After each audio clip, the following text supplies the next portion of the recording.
আসসালামু আলাইকুম ওয়া রাহমাতুল্লাহ। ওয়ালাইকুম আসসালাম ওয়া রাহমাতুল্লাহ। শিক্ষার্থী কেমন আছো সবাই? আর আপনি কেমন আছেন? আলহামদুলিল্লাহ। শিক্ষার্থী, আজকের ক্লাসে তোমাদের সুস্বাগত।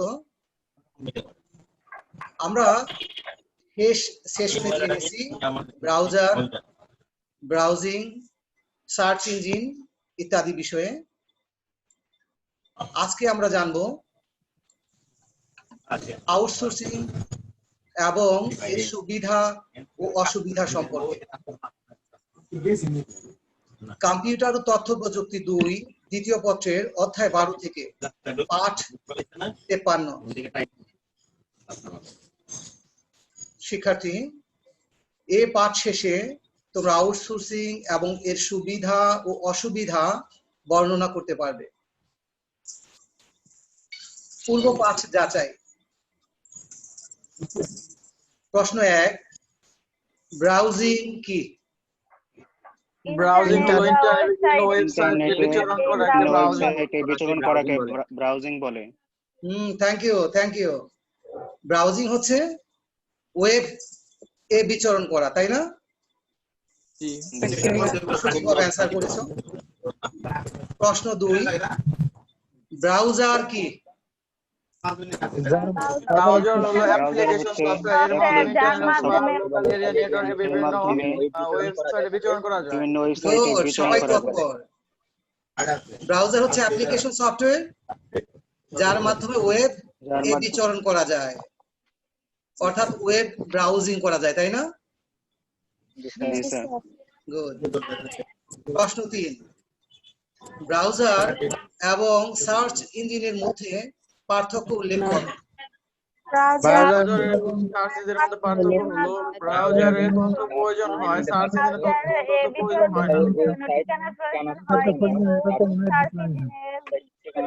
প্রয়োজন হয় না। গুড, খুব সুন্দরভাবে তোমরা সংক্ষেপে অ্যান্সার করেছো। যদি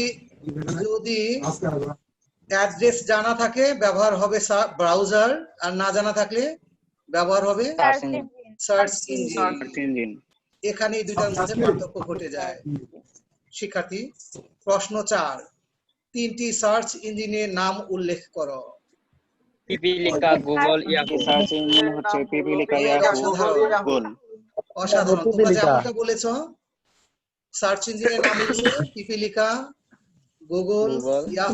এছাড়া আমরা আরো অনেক নাম জেনেছি, এর মধ্যে যে কোনো 3টা আমরা বলে দিতে পারি। শিক্ষার্থী, প্রশ্ন 5, সার্চ ইঞ্জিন এর প্রয়োজনীয়তা উল্লেখ করো। সার্চ ইঞ্জিন এর মাধ্যমে কোনো ঠিকানা না জেনে অনেক সহজে প্রয়োজনীয় তথ্য বা ওয়েবসাইট বের করা যায়। মারুফিয়া, উভয়কে ধন্যবাদ। তোমরা সবাই প্রায় তৎপর থেকে আজকে অ্যান্সার করেছো। সার্চ ইঞ্জিনের প্রয়োজনীয়তা হচ্ছে যখন আমরা, অর্থাৎ ব্যবহারকারীরা অ্যাড্রেস জানবে না, যে তথ্য আমরা সিক করছি, খুঁজছি, অথবা যে ওয়েবসাইট আমরা ব্রাউজ করতে চাই তার আমরা অ্যাড্রেস জানবো না, এই অবস্থায় আমাদের সার্চ ইঞ্জিন খুব প্রয়োজন হয়ে পড়ে। শিক্ষার্থী, আজকে আমরা জানবো আউটসোর্সিং সম্পর্কে। এছাড়া আউটসোর্সিং এর সুবিধা ও অসুবিধাও আমরা আজকে জানবো। শিক্ষার্থী, আউটসোর্সিং হলো এমন একটি পদ্ধতি যাতে কোনো প্রতিষ্ঠান বা কোম্পানি তাদের অফিসের বাইরের জনবল নিযুক্ত করে তাদের কাজ করিয়ে নেয়। শিক্ষার্থী, আমরা কি বুঝতে পেরেছি বিষয়টা? জি স্যার। ইউসুফ কি বলবে আউটসোর্সিং কি? স্যার, যেমন কোনো বাইরের কোম্পানি, যেমন কোনো বিদেশ, ওই কোম্পানিগুলো অনলাইনের মাধ্যমে অন্য কোনো ব্যক্তির দ্বারা স্যার কাজ করায়। অসাধারণ, এই কাজ ইউসুফ বুঝেছে সঠিকভাবে। আমরা সঠিকভাবে অনেক সময় বলতে কিছুটা কঠিন হয়ে যায়। আউটসোর্সিং কোনো একটা সংগঠন, সংস্থা অথবা ব্যক্তি নিজে অথবা নিজের প্রতিষ্ঠানের জনবল দিয়ে যে কাজ করিয়ে নেওয়া যায় না, এমন কাজ প্রতিষ্ঠানের বাইরের কাউকে দিয়ে সেটা হতে পারে দেশে, হতে পারে বিদেশে, পৃথিবীর যে কোনো জায়গা থেকে যে কাউকে দিয়ে, দক্ষ অভিজ্ঞ লোক দিয়ে যদি কাজ করিয়ে নেওয়া হয়, এই যে প্রতিষ্ঠান অন্যদের দিয়ে কাজ করিয়ে নিচ্ছে, এই প্রতিষ্ঠানের যে কাজ সেটা হচ্ছে আউটসোর্সিং। আমরা কি বুঝতে পেরেছি সবাই? স্যার জি স্যার। শিক্ষার্থী, ফ্রিল্যান্সিং ব্যক্তি বা প্রতিষ্ঠান কার্য সম্পাদন শেষে আউটসোর্সিং প্রতিষ্ঠানকে সেবা বা পণ্য সরবরাহ করে থাকে। আমরা আউটসোর্সিং জেনেছি, ফ্রিল্যান্সিং নতুন করে একটা শব্দ পেয়েছি এখানে, আর আমরা এটা জেনেছি যে আউটসোর্সিং করে যে প্রতিষ্ঠান, সেই প্রতিষ্ঠানকে কাজ দেয় কোন প্রতিষ্ঠান? ফ্রিল্যান্সিং ব্যক্তি বা প্রতিষ্ঠান। বিষয়টিকে আমরা স্পষ্ট হতে পেরেছি শিক্ষার্থী? জি স্যার। সবাই স্পষ্ট হয়েছে? জি স্যার। শিক্ষার্থী, আউটসোর্সিং হতে পারে পৃথিবীর যে কোনো প্রান্তে, আমাদের দেশেও হতে পারে, দেশের বাইরে পৃথিবীর যে কোনো প্রান্তে হতে পারে। আউটসোর্সিং এর মাধ্যমে প্রতিষ্ঠান সর্বনিম্ন খরচে সর্বোচ্চ মানের কাজ করিয়ে নেওয়ার সুযোগ পায়। আমরা কি বুঝতে পেরেছি শিক্ষার্থী? জি স্যার। কারণ সারা পৃথিবী থেকে যারা যত প্রতিযোগী আছে, যারা কাজ করতে পারে, সব লোকের মধ্য থেকে কে সবচেয়ে কম মূল্যে বেশি অভিজ্ঞ লোক, বেশি দক্ষ লোক আমাকে কাজ করে দিবে, তার প্রতিযোগিতা করবে, তাদের মধ্য থেকে আমি বেছে নিব। ফলে কি হয়? সর্বনিম্ন খরচে সর্বোচ্চ মান নিশ্চিত করা যায়। আমরা কি বুঝতে পেরেছি? জি স্যার। যখন কোনো প্রতিষ্ঠান বা কোম্পানি প্রতিষ্ঠানের বাইরের কোনো ব্যক্তিকে কাজে নিযুক্ত করে, তখন যে প্রতিষ্ঠান কাজ করাচ্ছে সেটি হচ্ছে আউটসোর্সিং সংস্থা। আমরা আউটসোর্সিং প্রতিষ্ঠান এবং সংস্থা এখানে বুঝতে পারলাম। সবাই কি বুঝতে পেরেছি? জি স্যার। যে প্রতিষ্ঠান কাজ করায় সেই সংস্থাটাই হচ্ছে, সেই প্রতিষ্ঠানটাই হচ্ছে আউটসোর্সিং সংস্থা অথবা প্রতিষ্ঠান। শিক্ষার্থী, আউটসোর্সিং এর প্রয়োজনীয়তা, আমরা পিছনের স্ক্রিনে যে তথ্য পেয়েছি তাতে প্রয়োজনীয়তা অনেক কিছু প্রকাশ পেয়েছে। শিক্ষার্থী, কোন সংস্থা নিজেদের সকল কাজ নিজেদের জনবল দিয়ে সম্পন্ন করতে না পারলে আউটসোর্সিং করে বিশেষায়িত ব্যক্তি বা প্রতিষ্ঠানের মাধ্যমে চুক্তি ভিত্তিক কাজ সম্পাদন করিয়ে নেওয়া যায়। একটা প্রতিষ্ঠান নিজেদের জনবল দিয়ে সব কাজ করতে পারছে না, অত দক্ষ জনবল নাই, অথবা অত বেশি সংখ্যক জনবল নাই, আরো অনেক বিষয় আসতে পারে। এই অবস্থায় আমার প্রয়োজন এই কাজটা করিয়ে নেওয়া, আমার এই প্রতিষ্ঠানের প্রয়োজন কাজটা করিয়ে নেওয়া, তখন আমরা আউটসোর্সিং এর মাধ্যমে এই কাজটা করিয়ে নিতে পারি। আউটসোর্সিং এর প্রয়োজনীয়তা কি আমরা বুঝতে পেরেছি? জি স্যার। জনবলের ঘাটতি অথবা দক্ষ জনবলের ঘাটতি অথবা অন্য কোনো প্রেক্ষাপট ঘটেছে, নতুন জনবল নিয়োগ করতে অনেক সময় লেগে যাবে, অথবা নতুন যে জনবল আমরা নিয়োগ করব সেই জনবল এই কাজের পরে আর কাজে লাগবে না, এই অবস্থায় কি আমরা নতুন জনবল নিয়োগ দিব? না, এটা অনেক ব্যয়বহুল হয়ে যাবে, তাই না? এই ধরনের প্রেক্ষাপটে আউটসোর্সিং প্রয়োজন হয়ে পড়ে। এটা খুবই বেশি গুরুত্বপূর্ণ বোঝা যে কোন প্রেক্ষাপটে আমরা আউটসোর্সিং করতে হয়। আউটসোর্সিং এর ফলে অর্থ সাশ্রয় হয়, যেটা আমরা আগে জেনেছি যে অনেক প্রতিযোগীর মধ্যে সবচেয়ে কম পয়সায়, কম টাকায় কে দক্ষভাবে আমাকে কাজ করে দিবে, তাদেরকে আমরা কাজ দিব, তাই না? ফলে অর্থ সাশ্রয় হয়। এছাড়া আউটসোর্সিং এর মাধ্যমে দূরবর্তী স্থান হতে প্রতিভাবান দক্ষ জনবলকে কাজে লাগানো যায়।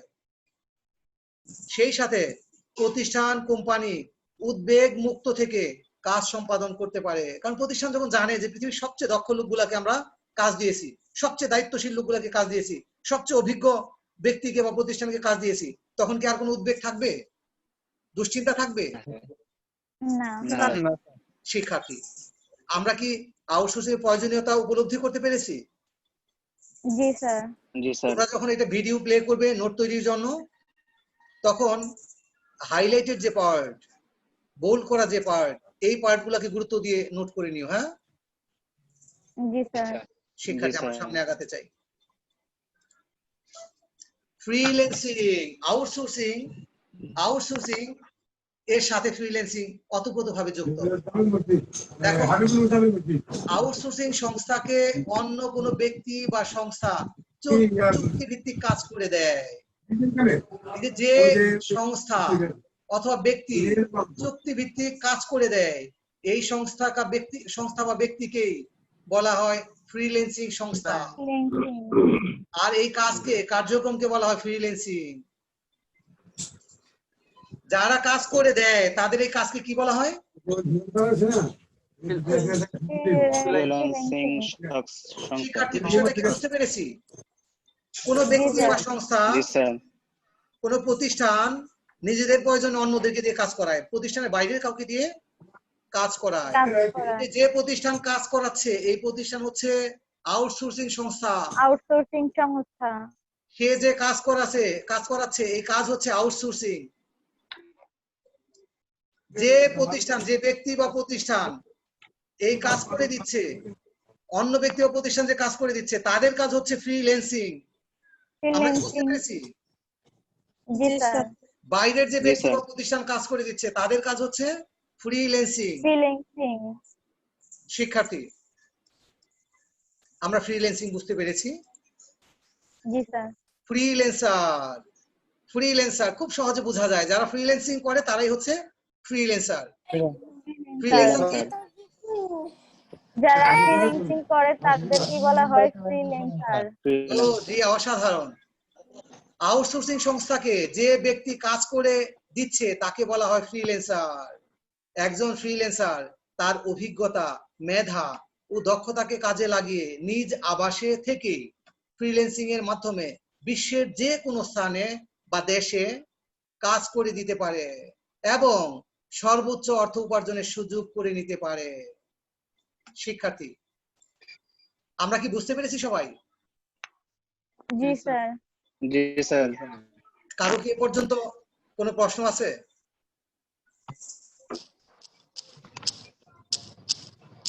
আচ্ছা, তোমরা সব বুঝেছো, সুতরাং প্রশ্ন নাই। আমার প্রশ্ন এখানে, একজন ফ্রিল্যান্সার কেন সর্বোচ্চ আয় করতে পারে? বিষয়টা আরেকবার প্রেক্ষাপটটা মাথায় নাও। আমরা আগে জেনে আসছি যারা আউটসোর্সিং করছে, কাজ করাচ্ছে, তারা সর্বনিম্ন ব্যয়ে কাজ করিয়ে নিতে পারে। আর এখানে উল্টা ভাবে বলছি, যারা ফ্রিল্যান্সিং করছে, কাজ করে দিচ্ছে, তারা সর্বোচ্চ আয় করতে পারছে। বিষয়টা উল্টামুখী মনে হয় না আপাতত দৃষ্টিতে? জি স্যার। এই প্রেক্ষাপটে আমার প্রশ্ন হচ্ছে, একজন ফ্রিল্যান্সার কিভাবে সর্বোচ্চ আয় করতে পারে ফ্রিল্যান্সিং এর মাধ্যমে? সে ঘরে বসেই পর্যাপ্ত কাজ পেতে পারে, কারণ তার কাজ ভালো হয়। যে কোম্পানি তার কাজটি করিয়েছে সে তার কাজ নিয়ে আলোচনা করবে অন্য কোম্পানি। অসাধারণ, মেরিটোরিয়াস উত্তর। রিয়াকে অনেক ধন্যবাদ, একদম সঠিকভাবে বলেছে। আমি পয়েন্ট আউট করি আবার। একজন ফ্রিল্যান্সার নিজের ঘরে থেকে, নিজের আবাসে থেকে কাজ করে দিচ্ছে, কিন্তু সে প্রতিযোগিতা করছে কোথায়? আমার দেশ বাংলাদেশ, এখানে কাজ কম, অথবা এখানে কাজের মূল্য কম, শ্রমের মূল্য কম, অনেক ঘটনা ঘটতে পারে, তাই না? আমাদের দেশের চেয়ে আরো অনেক দেশ এমন আছে তাদের বাজারে কাজের মূল্য আরো কম, তাই না? যে কোনো জায়গা থেকে সবচেয়ে ব্যয়বহুল যে জায়গা, তাদের কাজ আমরা করে দিতে পারি। আমেরিকার কাজ করে দিতে পারি, ইউরোপের কাজ করতে পারি, মধ্যপ্রাচ্যের কাজ করতে পারি, তাই না? বলে আমি অবস্থান করছি সবচেয়ে কম মূল্যের অবস্থানে, আমার আবাসিক ব্যয় কম, আমার অফিসে যেতে হচ্ছে না, অফিসের ব্যয় দিতে হচ্ছে না, এভাবে অনেক খরচ কমে যাচ্ছে, কিন্তু আমি প্রতিযোগিতা করছি বিশ্বের সবচেয়ে ব্যয়বহুল জায়গায়, ব্যয়বহুল কাজের সাথে, তাই না? এভাবে একজন ফ্রিল্যান্সার সর্বোচ্চ আয় করতে পারে তার অভিজ্ঞতা, যোগ্যতা এবং দক্ষতাকে কাজে লাগিয়ে। দক্ষতা দিয়ে। শিক্ষার্থী, আমরা কি সবাই স্পষ্ট হতে পেরেছি? জি স্যার।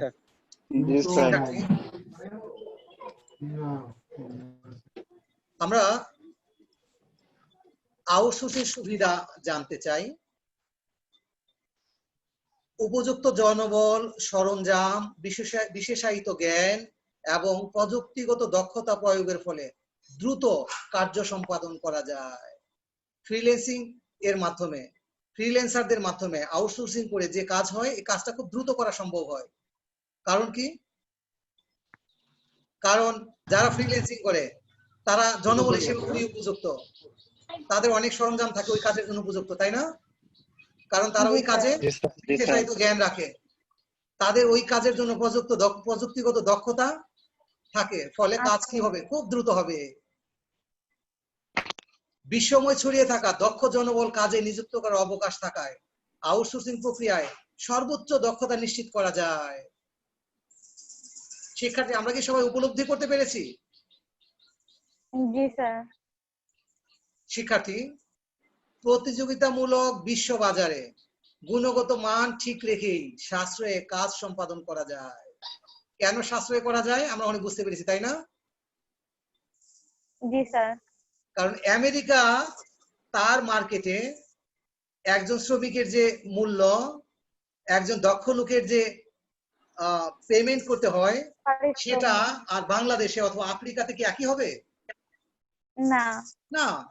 সে আমেরিকা অথবা ইউরোপে বসে তার কাজটা দক্ষতার সাথে হবে, দ্রুততম সময় হবে, সঠিক গুণগত মান থাকবে, কিন্তু সে খুব সাশ্রয়ী করে নিতে পারে পৃথিবীর যে কোনো প্রান্ত থেকে। শিক্ষার্থী,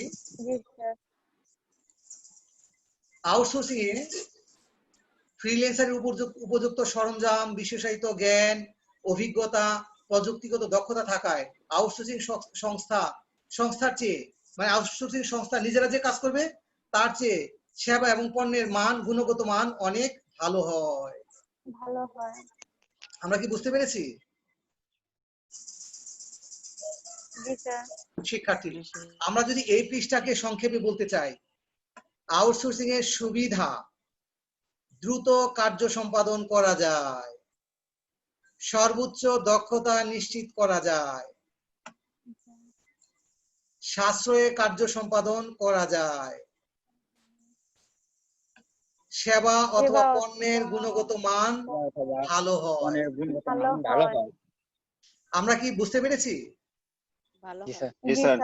আমরা কি এই ভিডিও দেখে একটা ভালো নোট তৈরি করতে পারবো? জি স্যার, পারবো। গুড। আউটসোর্সিং এর সুবিধা: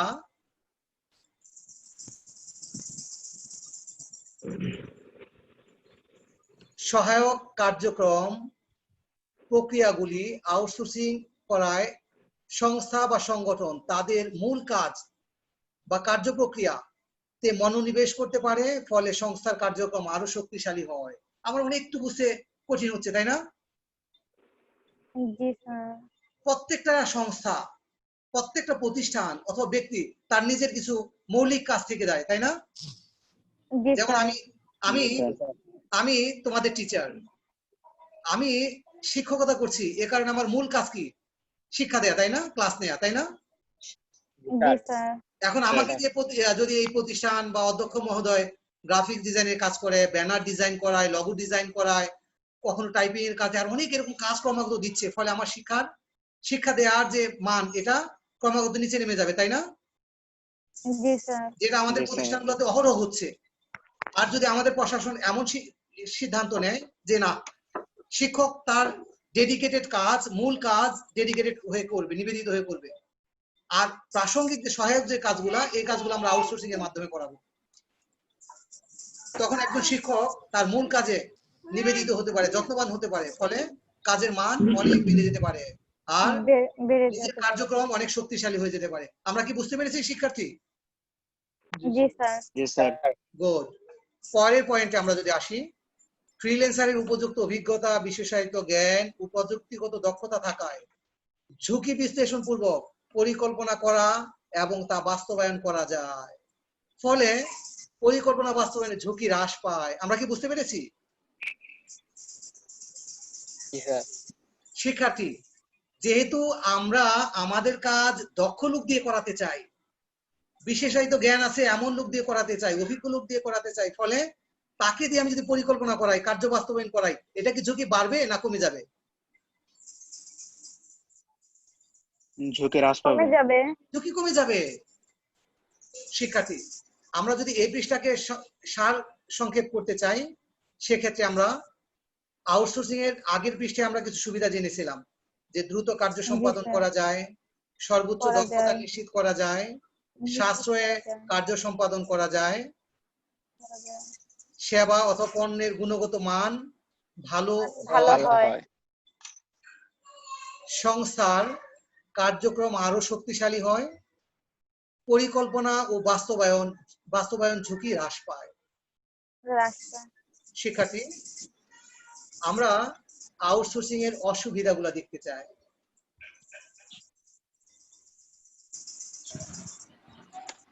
যখন কোনো সংস্থা আউটসোর্সিং করে তখন কোনো তৃতীয় পক্ষের কাছে সংস্থার গোপনীয় তথ্য প্রকাশ করার প্রয়োজন হতে পারে। এমত অবস্থায় সংস্থার গোপনীয় তথ্য প্রকাশের ঝুঁকি তৈরি হয়। শিক্ষার্থী, এমন অনেক কাজ থাকবে যে কাজ অন্যদেরকে করাতে যে আমার প্রতিষ্ঠানের বিজনেস যেটা মূল কাজগুলা, এই কাজগুলোর মধ্যে অনেক বিষয় কনফিডেন্সিয়াল থাকবে, গোপনীয় থাকবে। সেই বিষয়গুলো অন্যদেরকে অবহিত করার দরকার হতে পারে।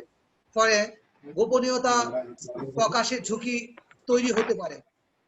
আমাদেরকে সতর্ক হওয়া লাগবে যেন যাকে আমরা দিব তারা নির্ভরশীল হয়, তারা প্রফেশনাল হয়, তারা এই ধরনের কাজের অভিজ্ঞ হয়। একটা অসুবিধা হচ্ছে গোপনীয়তা রক্ষা করার ঝুঁকি তৈরি হয়। পরের পয়েন্টে যদি আসি, সময় মতো সেবা অথবা পণ্য সরবরাহ ব্যাহত হওয়ার অবকাশ থাকে কেন? কারণ অন্যকে কাজ দিচ্ছি, যদি সঠিক লোক সিলেকশন না হয় সেক্ষেত্রে কি হবে? সময় মতো আমি পণ্য বা সেবা নাও পেতে পারি, তাই না? নাও পেতে পারি। জি স্যার। জি স্যার। এটা একটা সমস্যা। আর এই সমস্যা থাকবে না যদি আমরা সঠিক লোককে, সঠিক ফ্রিল্যান্সারকে আমরা নির্বাচন করতে পারি। আরো একটা অসুবিধা এমন ঘটতে পারে যে আউটসোর্সিং অনেক সময় লুকানো ব্যয় নির্ণয় করা যায় না। আমরা সব বিষয় বিবেচনা করতে পারি নাই। আমরা ধরে নিয়েছি এই কাজটায় আমার ব্যয় হবে 5 লাখ টাকা, আর আমি এর আউটকাম পেতে পেতে ব্যয় বেড়ে হয়তো 8 লাখ 9 লাখ 10 লাখ হয়ে যেতে পারে। এটা কখন ঘটবে? যদি সব ব্যয় আমরা চিহ্নিত না করতে পারি। লুকানো ব্যয়ের কারণে এমন অবকাশ তৈরি হতে পারে। শিক্ষার্থী, ফ্রিল্যান্সারের সাথে অনেক প্রতিষ্ঠানের কাজে ফ্রিল্যান্সার একসাথে অনেক প্রতিষ্ঠানের কাজে নিযুক্ত হলে আউটসোর্সিং সংস্থার কাজের সঠিক গুরুত্ব নাও পেতে পারে। একজন ফ্রিল্যান্সার একসাথে অনেকগুলো কাজ নিয়েছে, এমন যদি হয় সে আমার কাজের গুরুত্ব সঠিকভাবে দিবেই, এটা আমি আর নিশ্চিত হতে পারবো না। এক্ষেত্রেও ফ্রিল্যান্সার সিলেকশন এটা খুবই গুরুত্বপূর্ণ। অসুবিধা আছে, কিন্তু যদি আমরা সঠিক ফ্রিল্যান্সারকে সিলেকশন দেই সেক্ষেত্রে আমি এই অসুবিধা থেকে নিজেকে মুক্ত রাখতে পারবো। শিক্ষার্থী, আমরা অসুবিধা জেনেছি।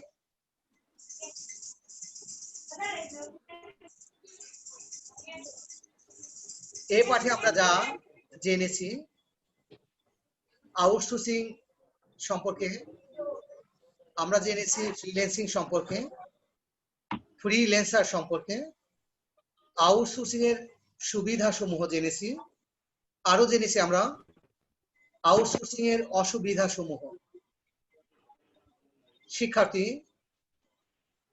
তোমাদের যদি কোনো প্রশ্ন থেকে থাকে এ পর্যায়ে আমরা তোমাদের প্রশ্ন নিতে চাই। কারো কোনো প্রশ্ন আছে কি শিক্ষার্থী? সেশন খুব স্পষ্ট ছিল, যার জন্য প্রশ্ন নাই। ঠিক আছে শিক্ষার্থী, তোমরা কতটা বুঝতে পেরেছো, কতটা তোমরা মনোযোগী ছিলে, আমরা সেটা মূল্যায়ন করতে চাই। প্রশ্ন 1, আউটসোর্সিং কি?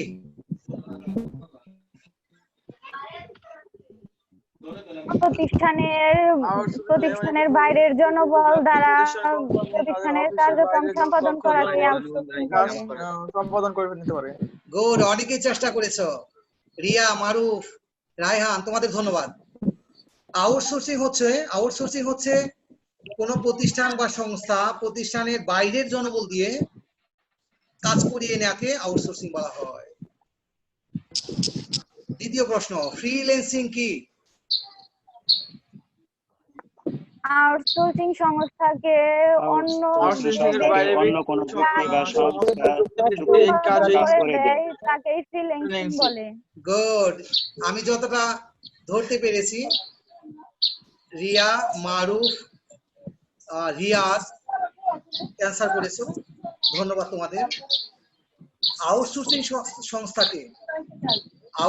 সংস্থাকে যারা কাজ করে দেয়, এই যে যারা কাজ করে দেয় এদের কাজ হচ্ছে ফ্রিল্যান্সিং। যারা কাজ করে দেয় আউটসোর্সিং এর ব্যাপারে কাজ করে দেয় তারা হচ্ছে যে কাজ করে, এই কাজ হচ্ছে ফ্রিল্যান্সিং। ফ্রিল্যান্সার কাকে বলে? আউটসোর্সিং সংস্থাকে যে ব্যক্তি কাজ করে দিচ্ছে তাকে ফ্রিল্যান্সার বলে। রিয়া উভয়কে ধন্যবাদ। যারা আউটসোর্সিং এর কাজ করে দেয় তারা হচ্ছে ফ্রিল্যান্সার, অর্থাৎ যারা ফ্রিল্যান্সিং করে তারা হচ্ছে ফ্রিল্যান্সার। আউটসোর্সিং এর প্রয়োজনীয়তা উল্লেখ করো। আউটসোর্সিং এর প্রয়োজনীয়তা করে বিশেষায়িত ব্যক্তি বা প্রতিষ্ঠানের মাধ্যমে চুক্তিভিত্তিক কার্য সম্পাদন করিয়ে নেওয়া যায়। অল্প খরচে কাজটি দূরবর্তী সম্পাদন স্থান করা হতে যায়। প্রতিভাবান দক্ষ জনবলকে কাজে লাগানো যায়। প্রতিষ্ঠান কোম্পানি উদ্যোগমুক্ত থেকে কার্য সম্পাদন করতে পারে। অনেক সুন্দর অ্যান্সার ছিল। আমরা যদি প্রয়োজনীয়তার পয়েন্টগুলো চিহ্নিত করতে চাই, প্রতিষ্ঠানের উপযুক্ত জনবল নাই, এই প্রয়োজনে আমরা আউটসোর্সিং করব। প্রতিষ্ঠানের হাতে সময় কম, অল্প সময়ে কাজ করার প্রয়োজন, এই জন্য আমরা আউটসোর্সিং করব। আমরা ব্যয়টাকে সীমিত পরিসরে রাখতে চাই, এই প্রয়োজনে আমরা আউটসোর্সিং করব। আমরা সারা দুনিয়ায় সবচেয়ে উপযুক্ত সবচেয়ে দক্ষ লোক দিয়ে কাজ করাতে চাই, এই জন্য আমরা আউটসোর্সিং করব। এভাবে তোমরা যদি ভিডিওটা পুরো দেখো তোমরা দেখবে আউটসোর্সিং এর প্রয়োজনীয়তা আসলে এত বেশি আর এটা এতই ইম্পর্টেন্ট যে একটা সংস্থার মূল কাজকে অনেক শক্তিশালী করে ফেলতে পারে, তাই না? জি স্যার। শিক্ষার্থী, আউটসোর্সিং এর 3টি সুবিধা উল্লেখ করো।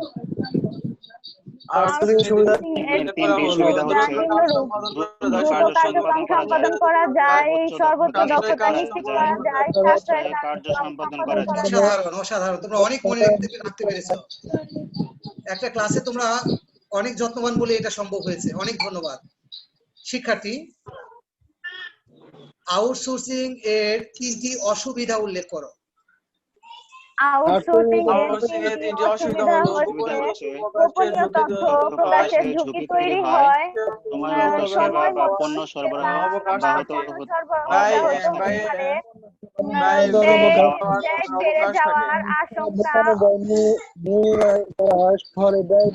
বেড়ে যাওয়ার আশঙ্কা। অনেক ধন্যবাদ। শিক্ষার্থী, তোমাদের homework Mohammad Maksudur Rahman YouTube channel হতে 12.1-12.2 আউটসোর্সিং এবং এর সুবিধা ও অসুবিধা সম্পর্কে জ্ঞাত হবে শিরোনামে ভিডিওটি দেখে তোমাদের উপলব্ধি ও প্রশ্ন মন্তব্য করো। এতে পাবে 2। মূল্যায়নে উল্লেখিত প্রশ্নের অতিরিক্ত 3টি প্রশ্ন ও উত্তর তৈরি করো। এতে পাবে 3। সম্পূর্ণ ক্লাসের নোট তৈরি করো এবং maksudur@gmail.com এ প্রেরণ করো। এতে পাবে 7। শিক্ষার্থী, তোমাদের সবাইকে ধন্যবাদ। বিশেষ করে আজকের ক্লাসে তোমাদের তৎপর অংশগ্রহণ ও যত্নবান থাকার কারণে তোমাদেরকে আমি অন্তর থেকে ধন্যবাদ জানাই। পরবর্তী ক্লাসে তোমাদের অংশগ্রহণের আহ্বান জানাই। আসসালামু আলাইকুম ওয়া রাহমাতুল্লাহি